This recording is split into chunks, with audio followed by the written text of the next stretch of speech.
guess it's good afternoon, is it? Close to that anyhow. Thank you for making me feel so welcome here. Something that follows upon time spent previously this week in Dublin and Belfast, but nothing nearly as beautiful as what I get to see here in this great city. As any academic, you can imagine taking the train over this morning. I was poring over my notes, trying to think of something that I might say of value to all of you. And at some point, staring out the window of the train, I realized that that if there was any inspiration to be had, it was there. Nothing that I have to say. So beautiful, and the sense of past and future, sheep grazing and green grass, not surprisingly green given the rain, and an airport on the other side, and an understanding. Permit me a moment to tell you that each time I speak, I draw to my right side my father, who's now past 6 years and who still inspires me, and my son to the left. And I realize that I, along with all of you, I'm some way or another involved in a discourse between the two of them. I have the great privilege that I bear a name, surname, Christian names. I'm John C. Burkhardt V, and so my son is the sixth, my father's the fourth, and I've come to talk with you. I'm doing very little else than interpreting something that gives honor to both of them, to all my grandfathers who, one way or another, anticipated my presence here at this very moment, and to my son, my granddaughter, and all the others who I'm trying to prepare a way for, just as you are as well. So, forgive me as the three of us speak at you for a few moments. And thank you to Boston College and to the State Department and to this conference on, that is a forum for access and continuing education, which I guess is approaching 20 years of service to your society and to the world. And it's such an important thing that you're discussing today. I suspect you may find what I'm about to say just a bit short on mechanics, just a little bit weak on detail, because really, as my father would say, that's for you to work out. That, you know, the problems of implementation are significant, and we're all looking for help. And many times I would go to my dad and state what it is I thought that I was trying to smooth over or take responsibility for, somehow responding to a faith that he had in me that was probably greater than I had in myself at times. And he was short on advice. Sometimes he was simply just plain hard of hearing, and so I'm not sure that he even heard the question. But he would hold me in those beautiful blue eyes and acknowledge that this was mine to do. And so I'm going to leave in a few minutes, and it'll turn over in your head that this is yours to do, and that I can only talk a little bit about it based on what I know from what I'm trying to do in my country, in my society, and a little bit about based on what I've learned in the week or so in which I've been here. No expert on Ireland or on Irish higher education, that's for you. Nonetheless, I did pass, or ask my colleagues to pass around a one-page handout. Do you have it? It's is it found its way around? Here it comes now. There it is. And so these are a set of maps that we might follow as we travel together for the next half hour or so.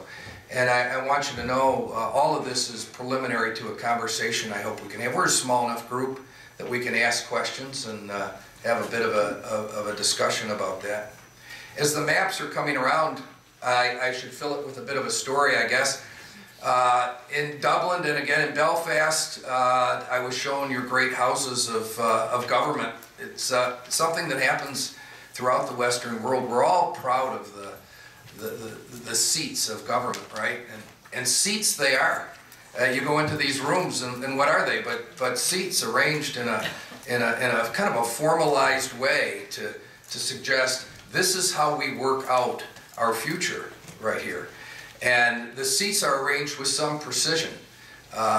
There's a remarkable semblance, of course, in particularly bicameral houses. Often, you know, the main hallway split, and you can go to the House or the Senate, and the seats structured in a given way. It always seems that the seats in the Senate are red. I don't know why that is, and either green or blue in the other chamber.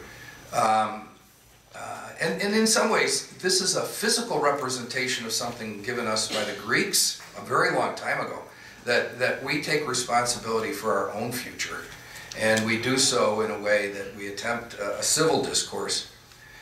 If that's to be true, if democracy is to be represented in that way, how much more important that the social institutions, especially higher education, that gives spirit and inspiration to that democracy, also find a way to bridge divisions, to be authentically inclusive of many different differences. John Cardinal Newman observed that the university, in his great essay, was a place where people respected the differences without necessarily understanding every nuance. That is a place where people could come together having these differences, and nonetheless there was a basic respect and appreciation at that. So here are these maps. They say a map is worth 1,000 words, and with inflation, if it's worth 1,000 words, why not have 3 maps, right? And that way, with leverage, 3,000 words at least. And in the AEU, I have no idea what 1,000 might be, so I'll let you. In fact, ultimately, you'll judge the value of these maps in however you do it, and with whatever currency you want to assign. I want to make a point about maps before we jump into the first one. You know, they are a way of announcing arrival, but they also are a point of departure. And that's the way I would like to think about these 3 maps. The first is so obvious that probably doesn't need much in the way of introduction. As I recall, not having the handout in front of me, it talks about U.S. society and U.S. higher education, Irish society and Irish higher education. In many respects, the most important thing to know there is that these ideas are not isolated in different boxes. There's an influence in higher education in the United States that's felt in Ireland, and it goes back and forth in other ways. Many of the traditions that exist in American higher education, of course, were imported from Europe in different ways, either through the formation of our colonial colleges and the traditions that were brought across the ocean, and the purposes as well. And so while we don't really have a system of higher education in the United States, you know this, right?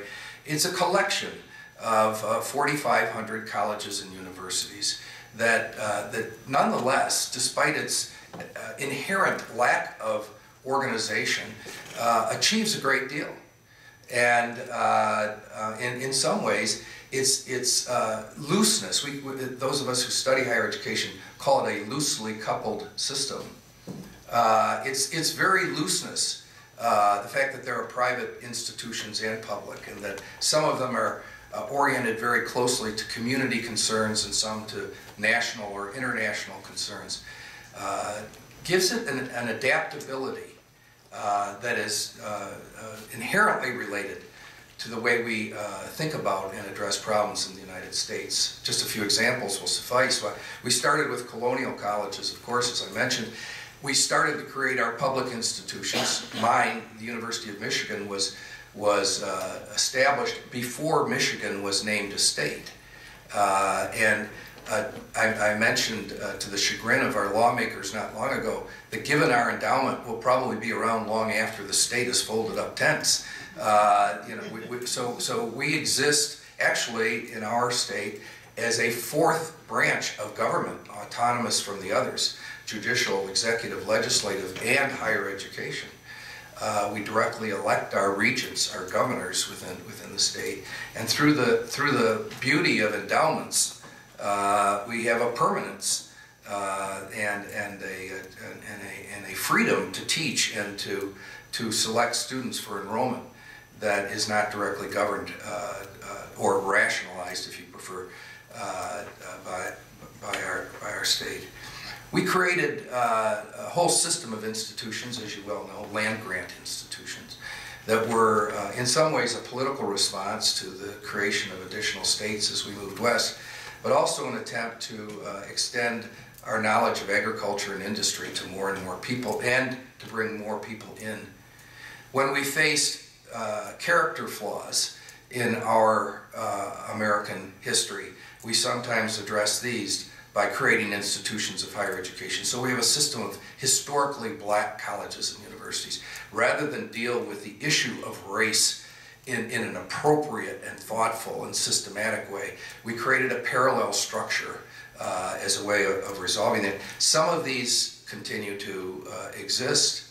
We created women's colleges in some respects with the same motivation. You see, in the United States, a frontier nation, we've always believed that we can address a social problem by moving west, uprooting whoever might be there at the time, and just creating a redundant system and then allowing that to suffice. And only now are we beginning to recognize the limits of that strategy. The frontier, they may exist in some Kennedy-esque version, in the stars or something of that sort. But we've run out of space, and we've certainly run out of money to solve our problems by just adding additional systems. This is the great debate you're hearing in healthcare. This is the great debate you're hearing in public education in our society, is the recognition we can no longer just add on to fix things. But it's resulted in this great system that isn't a system, this collection, many of our institutions with special purposes. In forming our colleges and universities in this way, from time to time, we've relied on that diversity, that duplication, as a means of dealing with issues of access, rather than really investigate the way in which we built boundaries and borders around our Ivy League colleges, for instance. We've assumed that access could be guaranteed through our historically black institutions or through our community colleges. And what we have done and what we're trying to figure out how to undo is we've created a separate but equal system of higher education in the United States. Separate but equal is a very powerful American phrase from our legal history, where a disproportionate percentage of our new entrants to higher education, particularly African Americans, Latinos, and individuals of a lower economic class, are coming through our community in technical colleges. If there was perfect affiliation between these levels of education, that wouldn't be such a problem. You could say, well, that's where they get on the train, but the destination is the same, but you know better than that. And I know better than that, having toured Trinity and Queens and Ulster and the Dublin Institute of Technology and many others. And just by mentioning the names, of course, the map gets formed in your head. These are very different places. So this, without a national plan for education or a ministry that is able to direct our efforts, nonetheless, we've used higher education as a way of responding to many social and economic challenges and to foster that great phrase in our constitutional documents, something approaching a more perfect union. I say that with reverence following the 4th of July, even though in our society, perhaps it resonates with yours as well, that every aspiration stated in those terms, whether it be by Jefferson or Madison or anyone else, is just that, something we measure ourselves against, not something that we're yet able to claim. Nonetheless, there's great successes in this system when compared with others, just as you have them here. Over 90% of U.S. adults have graduated from high school, secondary school in your terms, and 70% or more go on to higher education at some time in their lives. That's a pretty high level of participation. We have a real problem, both grounded in the challenge of preparation, but also the way that we have been slow to adapt our institutions, that the graduation rate is not nearly all that. Roughly 32% of young adults, 25 to 29, hold a bachelor's degree, and approximately 7% in the United States hold a graduate degree. It's important to recognize that in our community colleges, our access colleges in some respects, approximately 50% of the individuals who enter those institutions take remedial courses. And in some ways, we're trying to figure out what's going wrong in our secondary schools that we're now being asked to repair in our institutions of higher education. Now, these numbers are not really that much different than what you'd see in Canada, across the UK, and in the EU generally. And you know that your circumstances here better than I do. When I look at the OECD data, I can't help but be impressed with many of the successes of education in Ireland, both north and south. You top the EU in the percentage of adults who've participated in third-level education, along with Cyprus, Lithuania, and Belgium.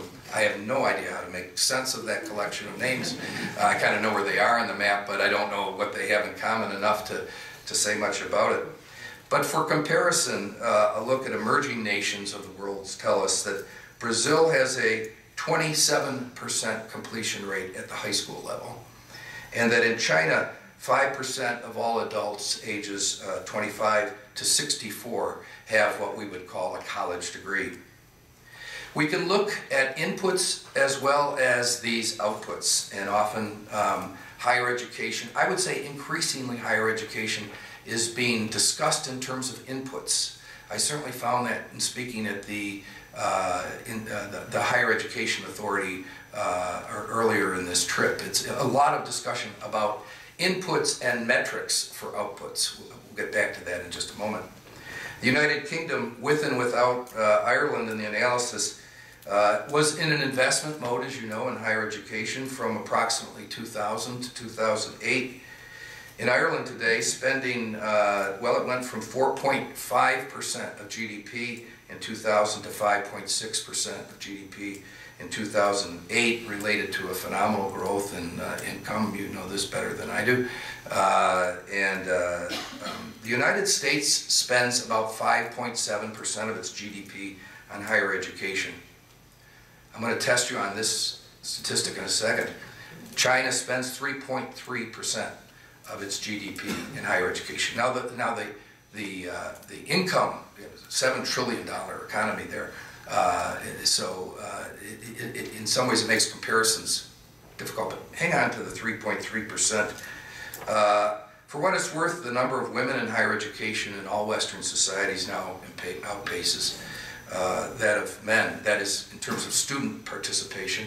But I was astonished to meet at Trinity the first full professor, woman professor, named there, and the fact that she was still standing alive on her 2 feet suggests something of the pace of change for fully embracing women into all of higher education, even though co-education in our country goes back at least 100 years.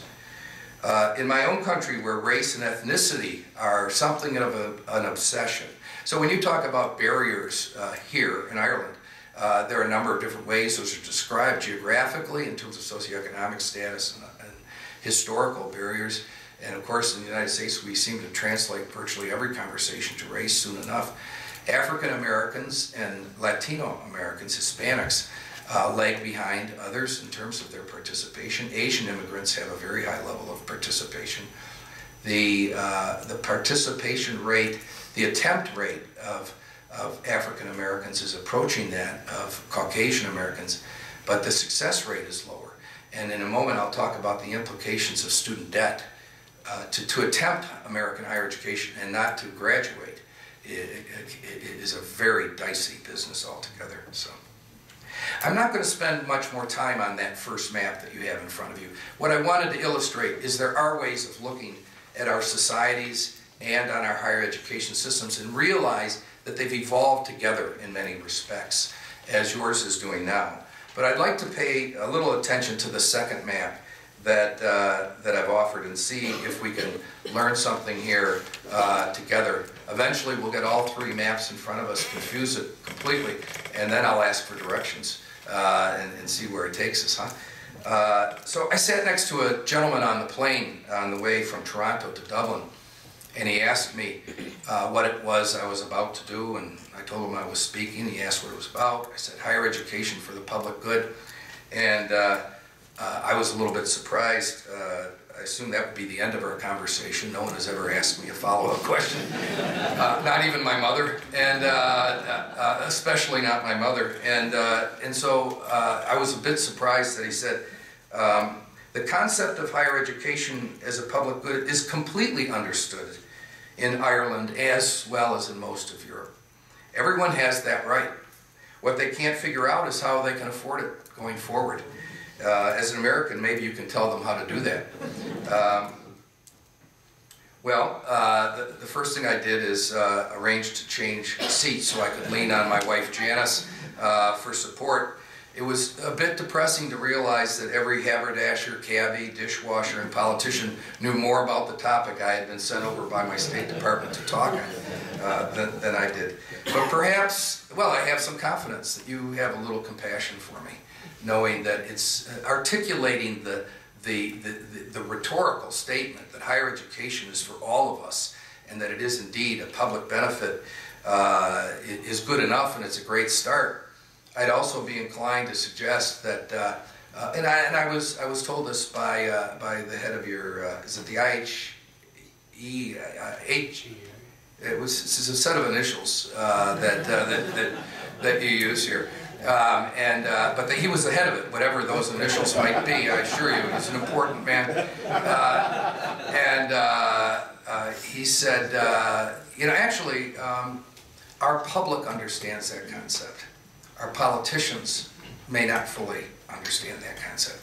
Interestingly, in the United States, we're having a real challenge with our public on that topic, in large part because for more than a generation now, we've defined higher education as a private and economic benefit to individuals, to students and their families, and if you will, sold it on that basis. And the effect of that has been to distort our funding of higher education miserably, with very unfortunate effects. But increasingly, it's changing the way that we teach and what we teach and how we teach it. And I'm even increasingly convinced that our tools of knowledge are increasingly becoming distorted to mimic, to ape those that are more market focused at the expense of other ways of knowing the world. And that when we begin to shift our fundamental epistemology, our fundamental way of knowing the world and experiencing the world, it changes us, ultimately. It changes our societies, for certain. Nonetheless, the evidence is sufficiently clear for those of you who are seeking graduate credit for this short lecture to fill in that second chart, right? College-educated individuals earn more money than others, a private and economic benefit. They acquire more wealth. They avoid periods of unemployment. They're incarcerated less often. They remain married, avoiding divorce. They have fewer children out of wedlock. I'm assuming the word wedlock was a term coined by a happily married man at some point along the way. They enjoy the arts and cultural expressions to a greater degree. They vote in greater numbers. They give more to charities. They smoke fewer cigarettes. Then they live longer. All benefits to them, but as you're about to see, and of course the truth of all these maps is not the categorization of boxes, but the interplay, the way in which those private benefits are in fact public benefits, right? A highly educated adult population produces more wealth overall, not only for themselves, but for society at large. So people like Tim are able to cite the economic engine that is driving all that we do. And that doesn't come at the expense necessarily of what goes on in our colleges and universities, nor does it deny the private benefits. It only suggests that these things go hand in hand.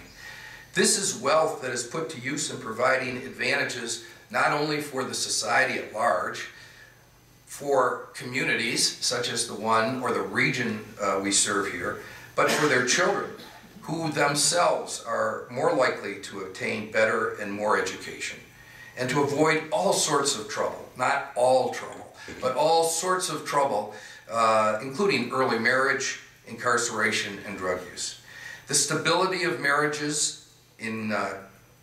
among college-educated men in particular pay social benefits, providing protection to their family in every sense of that. Economic protection, protection in terms of a sense of stability, and in our own nation, where in the state in which I reside, 50% of our children are born outside of marriage, and the presence of male leadership in the home is already a very serious problem. The enjoyment of what we call pro-social activities that come through a college education, such as reading, the arts, travel, philanthropy, all contribute to better communities and to a stronger societal fabric. And travel, which is something enjoyed by people of means, but also something that is associated with higher rates of college graduation. Travel creates tourism, fair enough, right? And people gravitate to places. It's also true that college-educated people seek out different venues in their travel. Tourism that is focused on cultural experiences is less environmentally destructive, and it generates more beneficial corollary activities, economic and non-academic than other kinds. Philanthropy not only offers a way of addressing social problems, the United States has a great tradition of this, but it also strengthens the fabric of societies and offers a modest hedge against the excesses of capitalism. So if you have not bought your raffle ticket for tonight's gala, allow this to be, this is a way of you demonstrating the benefits of your great liberal arts education, is to go spend a few bucks for whatever it is that gentleman was extolling. You get the idea.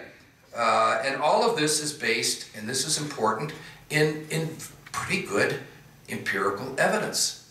These are not just opinions I hold that I might share with you. There's evidence of these things. Now, as an educational researcher, I have to say, much of the evidence was acquired during a period of great economic expansion.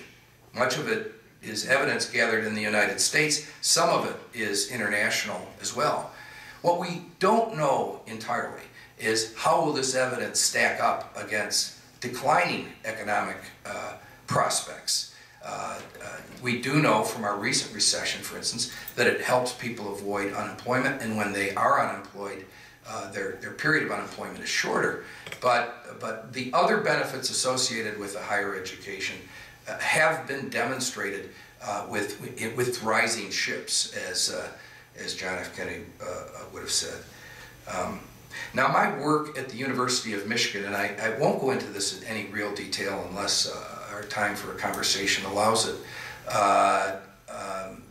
is about trying to create a discourse around higher education's complete role in society. We've done such a good job of convincing American families and voters that higher education is a private good, that our whole funding shifted. You know, when I was in college, 70 to 80% of my undergraduate career, such as it was financed by the state. At the University of Michigan, where I currently work, our state, we're a public university, and our state support is under 10%. A profound shift. And it's not only a shift, as you know, in terms of the resources available to the institution, but by and large, we've shifted the cost to families and to students. And families have limits. It's been passed on to students in the form of debt. The average student graduates from an American college or university with $50,000 in debt. Our son, whom we're most proud, trained as a physician. His wife went to Princeton and then on to Harvard, and then was my graduate student at Michigan. No small clever feat on my part getting her connected to my son, right? But their shared debt is I believe still over $200,000. And when you think about it from the standpoint of a grandfather, we have one lovely granddaughter, Emily. How many more will we have when that burden has been placed upon them and has to be negotiated over the first half of their careers? So, you probably intuitively, before I even started talking, could look at those first two maps and fill in pretty much what I was saying, but look at the third for a moment. Perhaps the most challenging of the three. For those of you who didn't buy a scorecard, that map rather represents the relationship, here you go, Tim, between four principles that are relatively abstract. And I invite you, as something of an experienced teacher, to see how much you can put into that map before I begin to describe it. So here are the ideas, right? Scarcity, abundance, transaction, transformation. Is there any need here in Ireland or anywhere to talk about the difference between scarcity and abundance? I suspect we have some knowledge of that. What I might want to remind you is that it's a very much a human experience, part of the human experience. If I asked you all to hold your breath for even a minute,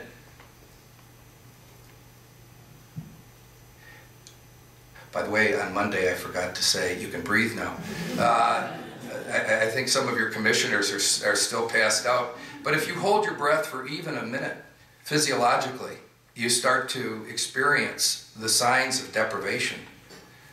Psychologically, something tells us that something is all wrong. And in fact, we know all we have to do is open our mouths or our noses and take in the air, and that we haven't really depleted this air that we share in this volume. But scarcity is something that is very deeply embedded in the human condition.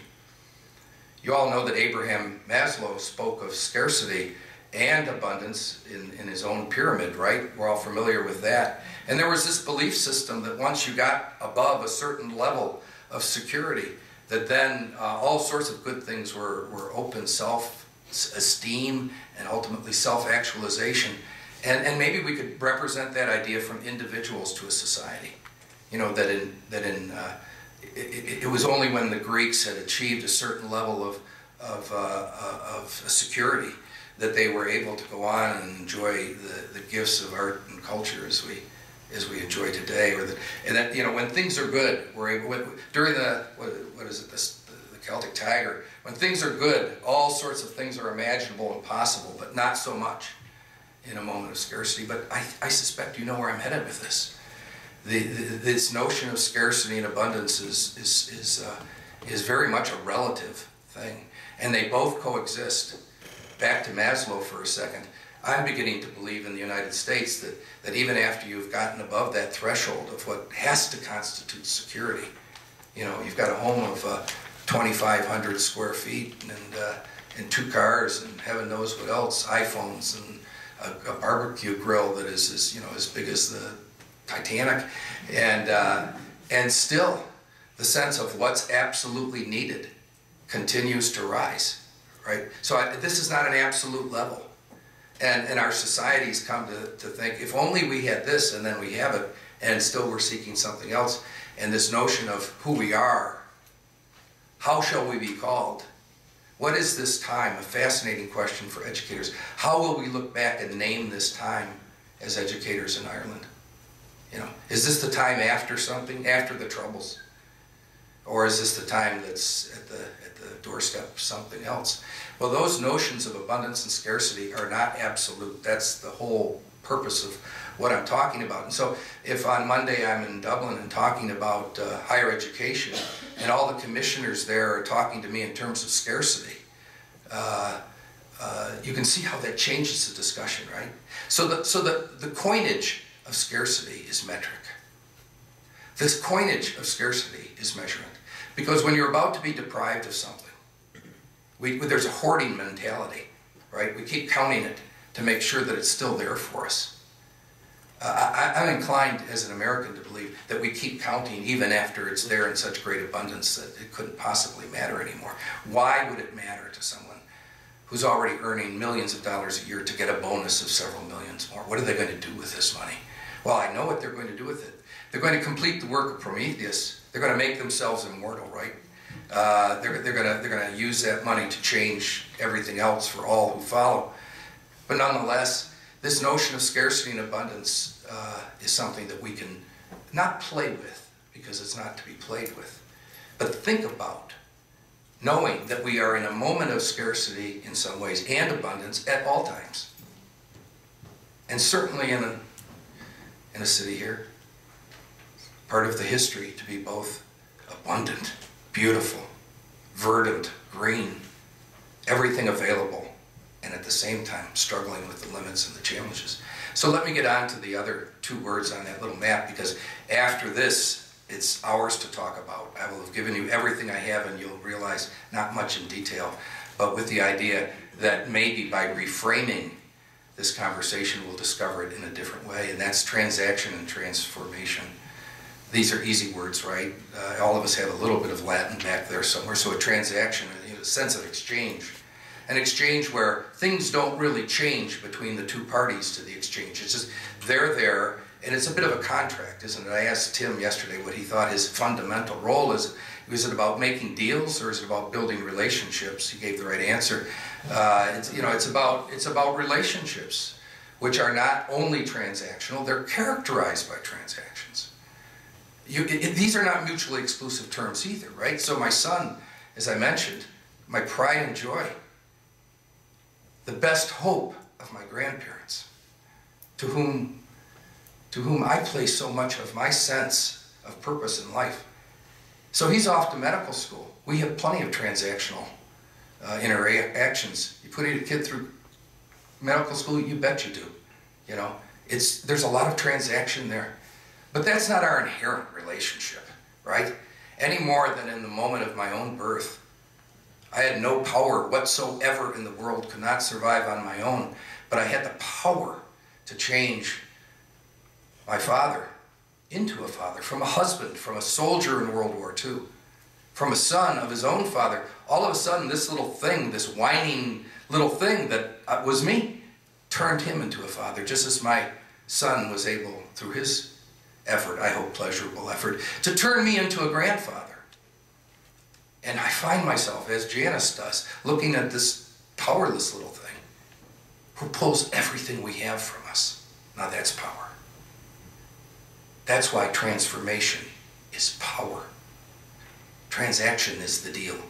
It's the activity. I don't know how things are arranged here. In the United States, you sign a bunch of forms when you start a new job at the university. Essentially what you do is you say, don't bother sending me a paycheck. Send it to the bank. They need it more than I do. And by the way, send some off to Washington for my Social Security and my health care, and a little bit for the parking, because I'll need a place to put it. And maybe the bank pays my mortgage for me, or even my credit cards. You probably do this yourself. You can get that all done for yourself. So as I'm working, as I'm standing here, I'm being paid, believe it or not. With no consciousness really of those little blips and bleeps, binary code, lights, whatever it is that's transferring something between my human effort. My best effort on your behalf is being translated into a bunch of little, not many dollars, but some, which nonetheless goes back to assure me that there'll be a home for me when I return. We live transactional lives. We don't even know it. Our transactions have overwhelmed us. We follow in the United States the stock exchange. And something happens, it goes up or down. We don't really know what it means, but we say it's because of Europe. And nobody really knows what happened in Europe, right? And it's possible that those of you in Europe are saying, Obama, my God, what's he thinking now? We don't know, really, transactionally. So this is the mistake that you can make. Combining these notions of abundance, scarcity, transaction, and transformation into one concept. As I go around at dinner, over a pint, or in the United States, I ask people, I say, what's your sense of Greece? Bankrupt. Beyond their means. Spent out. Austere. Then I walk into your Houses of Parliament and I say, what of Greece? Democracy. What of the Middle East? How much stronger could Greece's influence be there right now? We've taken it into our language. I've taken it into our stomachs. You can't pass a street corner in New York or Detroit without finding a Greek restaurant. We explain things with the same myths and legends that the Greeks did. Achilles' heel, Mount Olympus, powers that be, the fire of Zeus. How much more powerful could Greece be in the world today than it is? How much more powerful could Ireland be than it is out of a moment of scarcity in your history? You gave us so much. You reshaped our cities. You reshaped our view of labor. You reshaped our political life. How much stronger could Ireland be than it is today? I question, what of the United States? What idea do we have to share with the world? What will be our legacy 100 years from now? We've had this great century, pretty short time in the rise and fall of nations, I think you'd agree, right? What will we have to give? I'm not certain. A few things to think about, and then I'd like to hear what you have to say. I mentioned these differences between transactions and transformations and how they relate in many respects. Do you remember what percent of the GDP of China goes for higher education? Anyone? 3.3%. It's the last thing this gentleman heard. He hasn't heard a word since then. But you kept that one in mind, and I appreciate it. So there was a story on the in the U.S. Newspapers. The level of corruption in China is approximately 3%. Everything that happens in China is taxed in a way by 3%. So if you're a young person growing up in China today, and you can go this route or that route, and here's the route that is the 3% tax on everything, and it's a quick route to great economic means, and here's the long route that has come from underfunded education. What of that? A $7 trillion economy that's placing as much money. All the fears we have of China and the United States in some way or another can be attenuated by understanding how this society is being built and what's likely to occur there next. I mentioned $7 trillion. That's the economy, annual economy of China. $7 trillion is the amount of money owed by young people in the United States, 25 to 34 years old, for college debt. $7 trillion, the economy of China. What effect will that have? Not transactionally, transformationally in our society. How many grandchildren will we have? How many baby buggies will be purchased, or new cars, or the homes? How much travel will they do? What will their view, the essential view of optimism, even the essential view of scarcity and abundance? Think of this, and I made this point at both Queens and at Trinity, and I'm not certain anyone heard it, so let me try it here. It was graduation day, both at Ulster in Belfast and also at Queens. I said, what if we could send our children out into the world with a great sense of optimism, a great sense of abundance? I was speaking to a number of tenured professors, and I said, you know, from an epistemology standpoint here, at Queens, but it's true at Ann Arbor or any place else. We tend to define our disciplines in terms of the intractable nature of their problems. So you'll often get a tenured professor say, you know, the essential problem in sociology today is this. We define ourselves in terms of our problems, and a sophisticated graduate is able to explain to you why you couldn't possibly solve any of the problems of the world. It's naive to think that you could. And of course, those are the opposites, right? Naivete and sophistication. What if we instead turned out people with, we talk about entrepreneurship, but what is it? But a fundamental belief that we can do this, whatever it is, you describe it, and we'll find a way to do this. So, in wrapping up, here we are at a meeting to explore the potential and the transforming vision of a great university emerging to serve this superlative region. To take what is already a city on a hill. We rented a cab rather than try to walk up here, but it was clear enough to me that it was a city on a hill when I was approaching the campus. And to figure out how to take that light and extend it broader into more people. I think that's the purpose of your discussion today. Perhaps we're not trying to create here or in any of our institutions a new Athens, because it strikes me that the people of contemporary Athens have their hands full of figuring out what that might be. But a new Derry or a new Londonderry, a new Northern Ireland, a new Ireland. These are the challenges that we face together.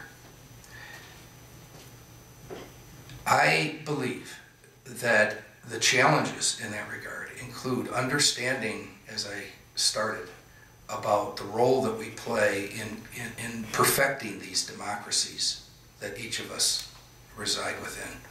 And they won't come any closer to perfect until they're truly representative of all the people that enter them, both those that have been here for many, many years and our indigenous brothers and sisters, but in our country where immigration is the great flashpoint in higher education right now, those who come new, those who come seeking the opportunity that we have promised.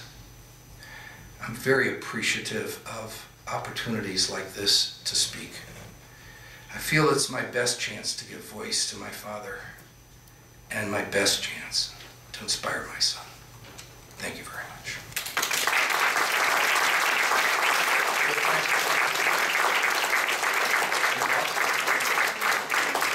If I run over so there's no time for questions. We can have a couple of quick questions, maybe every do maximum of 4 questions, is that okay? I promise to answer them in such great detail that whatever question you might hold yourself, I will somehow find a way to wrap it into the answer to anything else offered. So. But you will be available during lunch as well, sure? I'll hang for a moment as long as my wife will have patience with me. I'll stay. And Tim can tell you I don't really answer questions in your tradition. Is given to me by my father and mother. I'll ask you a question when you ask your own, but anything come to mind? Yes? For the first time in recent generations, the young people coming forward will have less opportunity than their parents did. You're convinced of that? Or the grandparents. How do policymakers, even if it's a perception, how do policymakers infuse young people about their futures and their education? Well, I guess I'd need to know more about the premise of your question. I think that there certainly is a thought, in my own country as well. I mean, we've said this many times that in the history of our nation, this will be the first time that our children are likely to have fewer opportunities than we did. So I guess that maybe it's true. I don't honestly know the truth of that, and not being a philosopher or a futurist, I don't know how any of us can know. And I don't, you know, there's an opportunity to heal a nation here. How great is that opportunity? There's an opportunity in our country to understand what it means to be a world leader, and not dominating by military strength or economic strength, but by our leadership. So there are opportunities. They may not be the opportunities that have been coded for us. This is the important point. In the language of economic opportunities, bigger homes, more cars, those kinds of things. So I'd love to have more time to talk about this, because I actually believe that in engaging the world differently within our colleges and universities, we've largely privileged certain disciplines that are more closely market related. One of them being business, engineering another. But the language of economists is the language that's driving our discourse inside and around the university. So when you talk about opportunity, many of us would understand that to suggest in those terms. There may be less. So here I've successfully not answered your question. I think that the benefits of a higher education go beyond the kinds of opportunities that might be referenced here. And so policymakers, which is what I think you were asking me about, first of all need to understand why we need an educated democracy, why education is the best protection against moving backwards in our own biases in the United States towards greater division and greater racism. The only way we're not going to repeal everything of value in the civil rights era is by educating our people to understand how in the greater context this makes us a stronger and better nation. So I wouldn't judge opportunity in that way, and I don't mean to pick on your question. I certainly will eliminate the second, third, and fourth question if I do so. But I think we do need to frame the agenda and the challenge of our society at this moment in ways different than we may have previously. I hope that question had what I've learned to adopt, the soft focus. This is what I've understood since I've come to Ireland, is that there's always a benefit in the soft focus. And so thank you for a great question, very much. Is there a second? Anyone have the courage to speak a second question? Probably more frightened by the fact I'm here.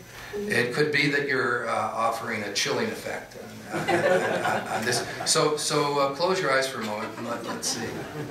Because it's not for me that I would ask you to do this. This is what I experienced during the week when I was speaking to the commissioners of higher education for the country. Maybe this will happen over lunch. The adoption of a language of abundance and an opportunity. The distinction between transactional logic that says we better measure everything that we're trying to claim about engagement, because if we can't measure it, it must not have value. And moving that to understand that it's only in a transformational vision that makes any sense. If you could adopt that language for just a moment over your salads, it wouldn't be for my benefit that you do so. It might open up a different way of thinking about this. I hope so anyhow. Thank you very much for your warm reception and for listening to my remarks.